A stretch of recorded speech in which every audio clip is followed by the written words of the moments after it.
opponents. I'm not sure about Nepo, whether he does. I must admit, I have never ever watched many of my opponents when I played online. I'm just distracted by the game. I'm so focused by that I don't even think about how my opponents are behaving. Okay, so this was his idea. He intended to keep his knight and the pawns there far advanced, and this that now gives freedom for the Black King to march forward towards the centre. Yeah, so Black's king is making its push towards the centre. I'm not sure I would have retreated the White King there as Nepo. I would have just kept my bishop, just kept repeating with my bishop, because there might have been ideas of the White King getting active, sacrificing a bishop later on, activating the White King. But right now, Nepo continue being distracted. At least his moves are easy, so he can worry about that fly for now. White is just waiting. White is just waiting. The onus, the burden is on Wesley So to actually come up with a winning plan. He's just trying to work out, wow, okay, that's committal. He puts his pawn on a light square. That means it's going to be a target for the opponent's bishop later on. But more importantly, his idea is to fix White's pawn on that H line. White has an isolated pawn there. The Black Knight is going to try and jump around to attack it. And maybe that's a very strong move. Often it's those counterintuitive moves that don't look logical, which actually do the most damage. It's ingrained in my brain. Don't put your pawns on the same colour as your opponent's bishop. But Wesley doesn't have such prejudices. Yeah, I have to say, I'm not a big fan of this, actually. I would have liked to have done this, but perhaps at a later stage of the game. You know, first of all, centralise my king. Unless he must have a concrete idea. Black King is being centralised, though. Yep, okay, so now finally the Black King is coming in, but White's King is a bit stuck as well. White's King has to stay in touch with both of its pawns. It's not easy to do that. At the opportune moment, Black's Knight will jump forward, checking the White King and attacking some pawns. I mean, the evaluation bar doesn't seem to be too convinced by Wesley's plan, but I quite like it. Yeah, well, you see, I thought of an idea where the Black King can come in, can snake its way so that's absolutely opposite the White King, and then once it's there, you can give it a check with a knight, and you can go into a pawn endgame. Okay, how would you go into a... Well, first of all, I put my king opposite the White King. Okay, but White will never take off the knight with his bishop. Yeah, ever. Okay, well, it's going to be happening, and we're going to see it now. Yeah, so Black's king trying to find its way into White's position. That Black King is going to go on a real journey. It's going to even use maybe White's bottom rank just to find its way around. It's going to step down and then slide to the right. And it's not easy for Nepo to stop it. That's why bishops are so... they're just not ideal in these positions with pawns on one side of the board. The bishops don't control the dark squares. Black's king will start using those dark squares to try and enter the position. I really like what Wesley's been doing. And I don't think White has a defensive plan. White just has to continue sitting and waiting. Yeah. No, it's worked beautifully, hasn't it? Absolutely. And it was very instructive, actually. I was quite critical about this knight going to such a strange square and the black pawn advancing forward.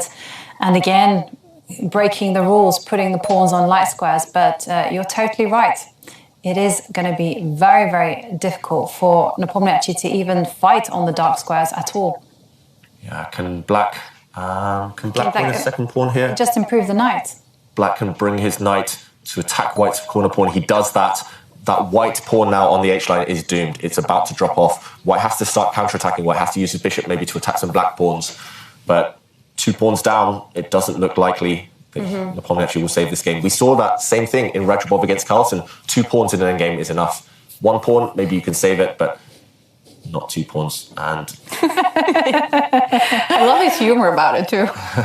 That fly. Yeah, but he's in a tough position. Yeah. He needs to stop being bothered by that fly and he might not be laughing when this game ends, unfortunately. Nepo. Easier said than done, actually, not to be bothered by a fly. Okay, is there any chance, for instance, moving the bishop all the way back to attack the black pawn? All the way to the top of the board? Yeah.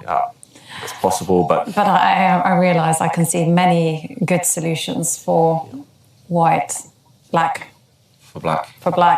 Primarily you can just capture the pawn. Yeah, you can capture White's pawn. That comes with check. The White king will have to move, and either way, Black's king will step back attacking one of White's pawns. Yeah, Wesley, he's about to go 2 pawns up. I think this is just game over already. I think Nepomniachtchi, he can start to set some small traps, hope that Wesley doesn't protect some of the black pawns, but it looks quite straightforward now. Wesley does have fantastic endgame technique in general. Okay, I have an idea. What about, so moving the bishop all the way up the board is not going to be great. What about moving the bishop to attack the central pawn? Shall we bring up the analysis Yeah, let's board? have a look. So we mentioned there's two moves. White can bring his bishop to the top of the board, eyeing up this pawn, with the bishop. Okay, he doesn't do that. He gives a check first, and that would have simply been met by black capturing a pawn, and wherever the king goes, if you go to the side, you get checked. If you go back, the black king drops back and attacks this pawn. Ivanka mentioned the other idea of going to this square, but instead he gives a check first, and maybe this was hoping that the black king gets carried away and goes into white's position, but if the king drops back, now if the white bishop comes up the board, simply you can step back with the black king. And this is actually going to transpose into exactly what we just showed, the white bishop now going up the board, but this doesn't change anything. Knight takes pawn is 2 pawn advantage now for black, and no matter where this king goes, it's in check. No matter where the king goes, it steps to the side. Black just step back with a knight, check, and 2 pawn advantage. You can push this pawn, you can just defend it with your knight. Yeah. 2 pawns is too much. White's bishop cannot sacrifice itself for both of those pawns. The knight goes back, safety first approach. And Nepomniachtchi turns off the light, and I bet that has to do with the fly. Yeah. What's that rhyme? I know There was an old lady there was a old lady who swallowed a fly. I don't know why, she swallowed a fly. Perhaps she'll die. Oh, And then it carries on. She eats a spider. oh, wow. And then a bird. Hopefully there are no spiders or birds in Nepomniachtchi's office. It's a crazy rhyme. What can I say? All right, well, it's dark where Nepomniachtchi is sitting, and it's kind of dark, I guess, on the board as well for him. Is there any way he can save this? No, I don't think he can. Actually, White's bishop might well get trapped. Maybe Wesley could step forward with a pawn here and prevent the white bishop from running away to safety. And White's bishop has not got a route back into its own half of the board. And that's what Wesley does. He cages that white bishop. That white bishop now unable to break out from the cage that the black pawns have created. Can it be trapped? I mean, will we see some funny dancing going on? Maybe the black king can start stepping back to harass that white bishop. It does look like that bishop is not going to survive for forever, and No, it's easy task for Wesley. Actually, the bishop is just going to get trapped, isn't it? Yeah. The black king is simply going to walk its way back, trap the bishop on the edge of the board, and There we go. There we go. We're going to see it in action. That's it. You have to go. You have to go to the G line. This is the square, and the black king steps forward, and there you go. Back with the king. Yep, the black knight just needs to step out of the way. I'm not sure, actually. Wait. Okay, can you? Okay, the black knight, if it steps out of the way, that does create a threat of black's king stepping back and attacking white's bishop. So that would be the most natural move. Maybe Wesley's just making sure there are no traps. He does step back with the knight. Yeah, I mean, how is that white bishop surviving? There's no way. It's doomed. This is fatal now for Nepomniachtchi. The white bishop about to be trapped. Does he resign? Yes, he does. Wow. It's over. And actually a smile on Jan Nepomniachtchi's face. I don't know what that is about, but he loses that final game, and that means Wesley So is the winner of the first semi-final match in this one after winning that final game. Impressive stuff by Wesley So. And, well, David, we came in a little bit late in this game, but how did Wesley get this win? Yeah, Wesley got this win from a position that looked completely mundane, nothing happening in this position. Look at this, level material, all pawns on one side of the board, bishop versus knight. This should be a dead draw, but Wesley squeezed out the win, and actually it was with help from Nepomniachtchi. Nepomniachtchi, he just needs to be very safe, very solid here. Just move your king, move your rook, don't do anything. But he committed, he pushed his own pawn. And actually after Wesley challenged this pawn, again, Nepomniachtchi should just capture, trade pawns. But he kept that pawn on the board. And after a few moves, if we fast forward a little bit, we saw actually black just took a pawn for free. Wesley So provoked into winning a pawn, and Nepomniachtchi never won that pawn back. Black eventually converting this extra pawn into a win. Nepomniachtchi, it just looks like he gifted that to Wesley, gifted that game, gifted that pawn. to Wesley So. All right, and what a win for Wesley So, winning also then the first semi-final match against Jan Nepomniachtchi, the next challenger to Magnus Carlsen in the World Chess Championship match. So this is a big one for Wesley So. Yeah, absolutely. And to be presented with a point, as David just showed, that was a real stroke of luck.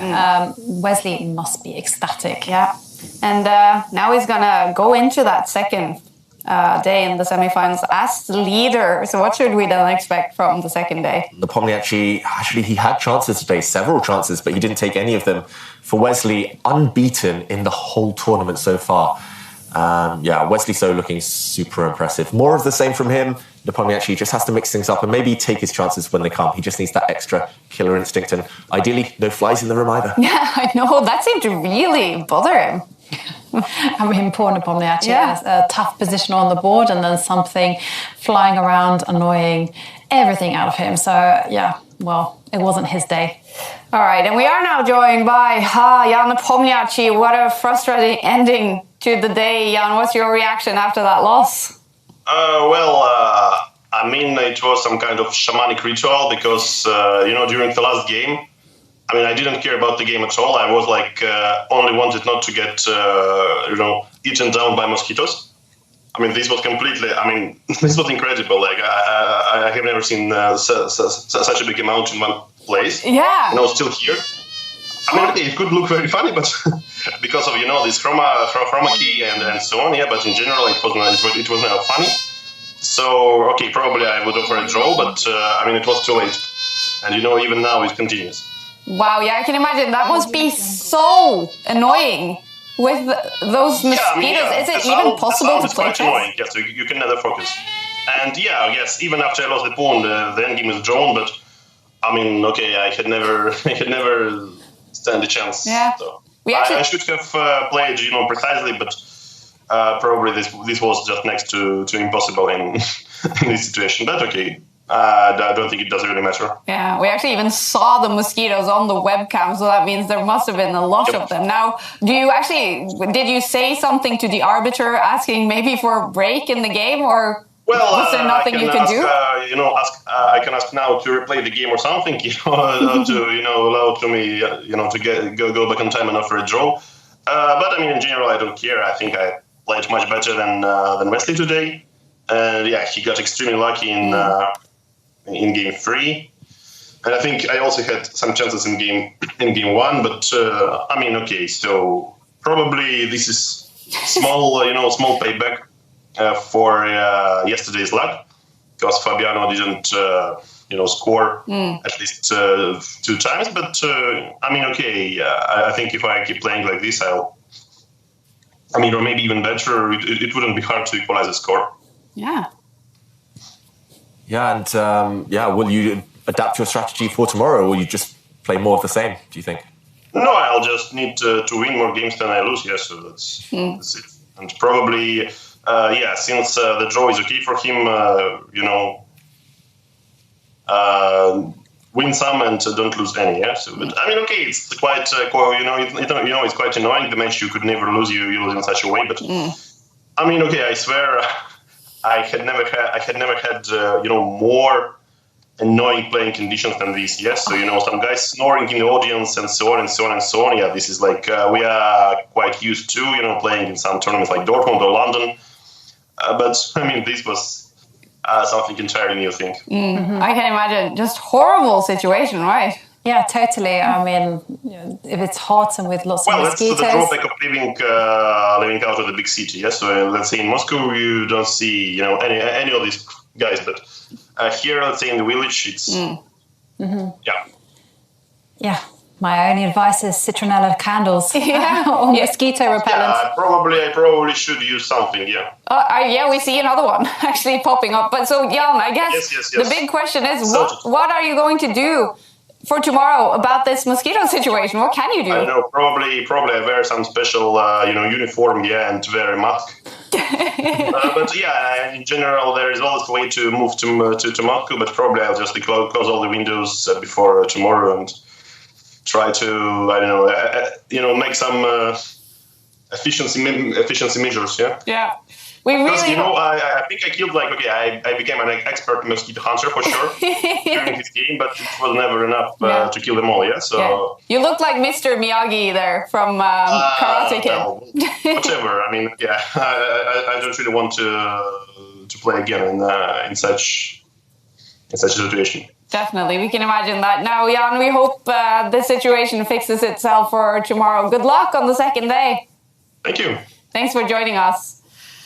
Wow, what a situation for Jan Nepomniachtchi. And we are also joined now by the winner of this semi-final match, Wesley. So I guess maybe you heard a little bit of what Jan was saying there. We also saw you laughing a little bit on the cam. Were you aware of this mosquito situation? I heard most of what Ian says. Well, actually, I wasn't aware that it was mosquitoes. I saw he went to the bathroom twice. And also he kept shaking his fists the entire game. So I'm not exactly sure what that was about, but now it all makes sense. Yeah. But go ahead. Yeah, it's really weird he has a mosquito situation. I mean, if you close the windows before, or if you have an anti-mosquito spray today and spray your house and then close all the windows, I don't think it should be a problem. But I'm not sure what's going on Ian's apartment at the moment. Yeah, probably has to do that for tomorrow. But either way, it is a win for you in that final game. How happy are you about that? Yeah, very happy. Very happy. I mean, the position after move 29, I think Black has 0 winning chances. So really, the last game was a bonus because probably 99 out of 100 games, of course, it would end in a draw. So yeah, the last game was clearly a bonus. I mean, I think Ian was trying to push. I mean, he's very good in the end games and putting pressure and stuff. So I guess he was trying to push, and then he lost a pawn. But even then, the bishop and knight end game, I think, should be a draw with correct play. But if blunder on move 56 really cost him the game. So I mean, it's a big bonus. It's a big deal considering also I was totally lost on game 3 in multiple occasions. You mentioned big turnaround there. You mentioned he could have saved the game. How was that in this endgame, Wesley? We never really saw a direct way.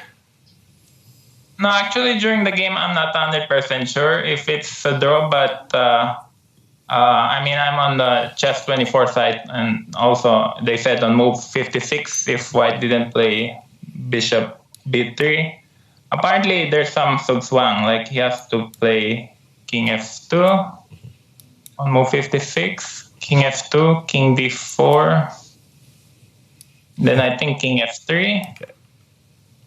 And there's no way through for you. King d3. Yeah. Okay. It's one for our viewers to study. Yep, exactly. Either way, it is a fantastic win for you, winning the first match, Wesley. So what's going to be the strategy on the second match tomorrow? Well, now all I need is 2-2. So obviously, try to score 2 points tomorrow. Yeah. Try to draw all the games. But easier said than done. I'm sure Ian will come with all guns blazing. And hopefully the mosquitoes will help me again tomorrow. We wish you the best of luck tomorrow, Wesley.